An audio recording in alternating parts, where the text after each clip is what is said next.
सुल्तानपुर अपने गृह जनपद में पहुंचे भारतीय जनता पार्टी के राष्ट्रीय प्रवक्ता प्रेम शुक्ला ने जहां बिहार और बंगाल के चुनाव में भाजपा को मिले प्रचंड बहुमत का श्रेय पीएम मोदी को दिया, वहीं जंतर मंतर के आंदोलन कांग्रेस, आम आदमी पार्टी, राष्ट्रीय जनता दल और तृणमूल कांग्रेस पर जमकर बरसे। देश के विकास के लिए पीएम मोदी की नीतियों को सही ठहराया, वहीं विपक्ष पर हताशा का आरोप लगाया। स्थानीय भाजपा कार्यालय में जिला अध्यक्ष सुशील त्रिपाठी समेत भाजपा के पदाधिकारियों ने उनका स्वागत किया। यहां पत्रकारों से रूबरू हुए प्रेम शुक्ला ने कहा कि अपने घर के लोग जब कोई सवाल पूछते हैं तो माहौल बदल जाता है। आज दिल्ली के जंतर मंतर पर अराजकतावादियों का कार्यक्रम चल रहा है। जिस तरह से पीएम मोदी के नेतृत्व में भारत उपलब्धियों का झंडा बुलंद कर रहा है, चुनाव में भाजपा की प्रचंड जीत हो रही है, उसे विपक्ष इन अराजकतावादियों के हाथ में खेलने को मजबूर है। जंतर मंतर पर नाम रहेगा अल्लाह का नारे लग रहे हैं। प्रधानमंत्री नरेंद्र मोदी के लिए मां बहन की गालियां दी जा रही हैं। संसद खत्म कर देंगे, इसकी बात हो रही है। भारत को नेपाल बना देंगे के नारे लगाए जा रहे हैं। निश्चित तौर पर भारत के छात्र ऐसे नारे नहीं लगाते। या कुछ दलों और विपक्षों का द्वारा किया जा रहा है जो हताशा के गर्त में डूबे हुए हैं। उनका काम है। राहुल गांधी देश की अर्थव्यवस्था पर सवाल उठाते थे, जबकि पिछली तिमाही में देश की विकास दर 7.7% रही है। दुनिया की सबसे बड़ी एजेंसियां कह रही हैं कि भारत दुनिया की सबसे तेज बढ़ने वाली अर्थव्यवस्था है। अभी हाल ही में निजी क्षेत्र की कंपनी द्वारा विक्रम-1 रॉकेट की सफल लॉन्चिंग के साथ भारत निजी क्षेत्र की कंपनी द्वारा अंतरिक्ष में रॉकेट लॉन्च करने के मामले में दुनिया में तीसरे स्थान पर पहुंच गया है। यह देश के लिए बड़ी उपलब्धि है। स्काई रूट स्पेस कंपनी के दावे को माने तो भारत वैश्विक युवा वैज्ञानिक शक्ति का नेतृत्व कर रहा है। दिल्ली में केजरीवाल पीएम मोदी को चुनौती देते थे कि उन्हें हराने के लिए अगला जन्म लेना पड़ेगा। इसी दिल्ली में प्रवेश वर्मा ने न सिर्फ आम आदमी पार्टी को हराया, बल्कि केजरीवाल को उनकी विधानसभा में हराकर कमल खिलाया।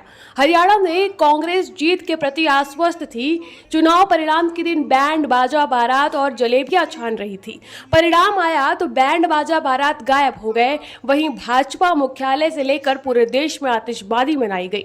यहां मीडिया प्रभारी विजय सिंह रघुवंशी की मौजूदगी में प्रेम शुक्ला ने कई अन्य मामलों पर भी बेबाकी से अपनी राय रखी। अध्यक्ष भाई सुशील त्रिपाठी जी, हमारे मीडिया प्रभारी आदरणीय विजय जी और सुल्तानपुर जिले के हमारे मीडिया के सारे मित्रगण,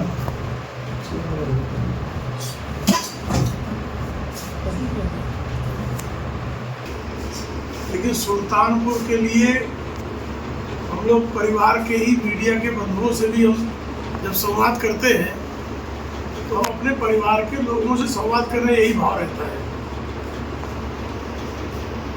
आज आप सबने देखा होगा कि किस तरह से दिल्ली में विशेष करके जंतर मंतर पर अराजकतावादियों का एक आंदोलन चल रहा है। जिस तरह से आदरणीय नरेंद्र मोदी जी के नेतृत्व में भारत उपलब्धियों का झंडा बुलंद कर रहा है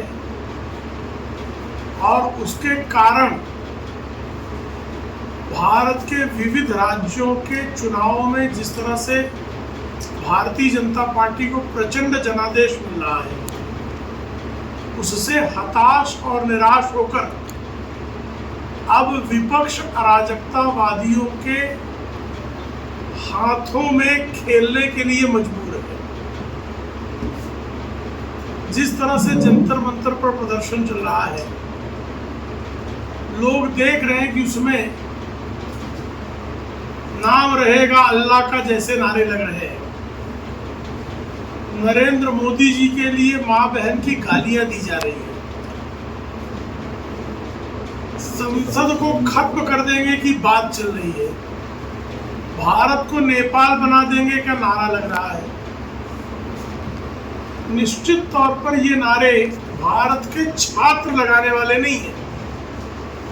भारत का छात्र इस तरह के अमर्यादित भाषा का प्रयोग करे यह संभव नहीं है। कुछ राजनीतिक दल जो हताशा और निराशा के गर्त में गहरे डूबे हुए हैं। श्रीमान राहुल गांधी कुछ महीना पहले कह रहे थे कि भारत की अर्थव्यवस्था डेड इकोनॉमी है।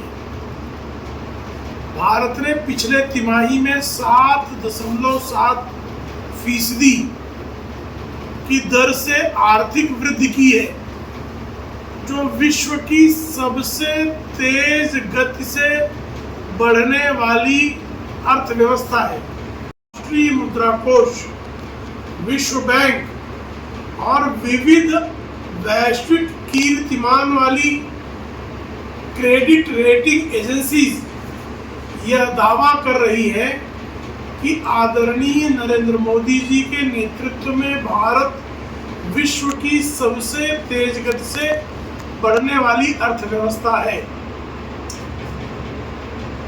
अभी 4 दिन पहले ही भारत प्राइवेट रॉकेट लॉन्च करने वाला, उपग्रह लॉन्च करने वाला देश बन गया है। विक्रम-1 की जिस तरह से स्काई रूट एरोस्पेस नाम के स्टार्टअप कंपनी ने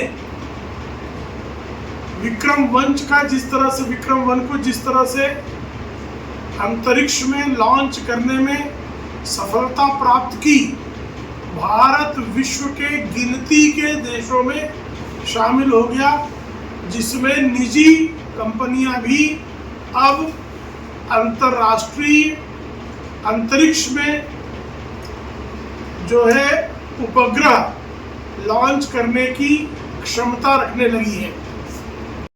मीडिया को दिए गए अपने उद्बोधन में इस विशेष तथ्य को रेखांकित किया कि स्काई रूट एरोस्पेस कंपनी इस स्टार्टअप में काम करने वाले वैज्ञानिकों की औसत आयु 28 वर्ष की है। यानी भारत वैश्विक युवा शक्ति का नेतृत्व कर रहा है। बीच के दिनों में राजस्थान में एक ऑयल रिफाइनरी का भी लोकार्पण आदरणीय नरेंद्र मोदी जी के कर कमलों से हुआ। लगातार विविध क्षेत्रों में चुनाव के बाद लगातार जो चुनाव हुए, चाहे वो हरियाणा का चुनाव हुआ, चाहे वो महाराष्ट्र का चुनाव हुआ, चाहे दिल्ली का चुनाव हुआ, चाहे बिहार का चुनाव हुआ, और बीच के दिनों में बंगाल के चुनाव में जिस तरह से भारतीय जनता पार्टी के पक्ष में जनता का प्रचंड जनादेश हासिल हुआ, उस जनादेश के प्राप्ति के बाद विपक्षी दल भयंकर हताशा के गर्त में गिरे हुए हैं। हरियाणा में कांग्रेस को लगता था उसे चुनाव जीतने में सफलता मिल जाएगी, और उस दिन जो है चुनाव परिणामों के दिन आप सबको याद होगा कि बैंड बाजा बारात और जलेबियां छन रही थी, लेकिन चुनाव परिणाम आने के बाद उनका बैंड वापस लौट गया और आतिशबाजी भारतीय जनता पार्टी के हरियाणा मुख्यालय समेत पूरे देश में हुई। दिल्ली में अरविंद केजरीवाल किसी जमाने में आदरणीय प्रधानमंत्री नरेंद्र मोदी जी को चुनौती देते थे कि अगला जन्म लेना पड़ेगा तब मुझे चुनाव आप हरा पाएंगे दिल्ली में। उस दिल्ली में अरविंद केजरीवाल का दारुण पराभव हुआ। वो खुद का चुनाव भी हमारे नेता प्रवेश वर्मा के हाथों अपनी विधानसभा की सीट भी उनको गंवानी पड़ गई और दिल्ली में भारतीय जनता पार्टी का परचम लहराया। लोकसभा चुनाव में महाराष्ट्र में 48 लोकसभा सीटों में से विपक्ष के पास 32 सीटें और भारतीय जनता पार्टी, शिवसेना और एनसीपी की युति को सिर्फ 13 सीटें मिली थी।